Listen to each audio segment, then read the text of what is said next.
મોરબીમાં લાંબા સમયના અંતરાલ બાદ આજે ફરી એકવાર મેઘમહેર જોવા મળી હતી.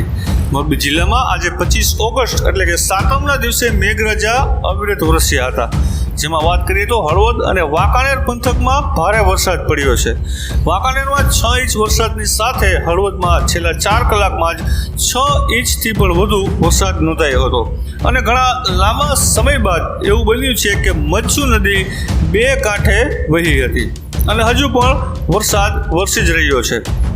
વાંકાનેરમાં હાલ અત્યારે રાત્રિના 10:30 વાગ્યા સુધીનો જો રિપોર્ટ દર્શકોને આપીએ તો વાંકાનેરમાં 156 mm, હળવદમાં 159 mm, મોરબીમાં 35 mm અને ટંકારામાં 45 mm જેટલો વરસાદ નોંધાયો છે. જ્યારે માળિયા મેળાની વાત કરીએ તો 40 mm જેટલો વરસાદ નોંધાઈ ચૂક્યો છે.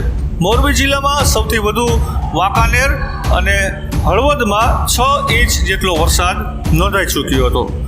મોરબી સહિત સૌરાષ્ટ્રના મોટાભાગના તમામ વિસ્તારોમાં હાલ વરસાદી માહોલ જોવા મળ્યો છે. ત્યારે હવામાન વિભાગની આગાહી મુજબ આગામી 6 દિવસ મોરબી સહિત રાજ્યના અનેક જિલ્લાઓમાં ભારેથી અતિ ભારે વરસાદની આગાહી કરવામાં આવી છે. એટલે મોરબીમાં પણ આવતું આખું સપ્તાહ હાલ વરસાદી માહોલ સર્જે તેવી શક્યતાઓ જોવા મળી રહી છે. રાધેશ બુદ્ધભટ્ટીનો રિપોર્ટ, મોરબી.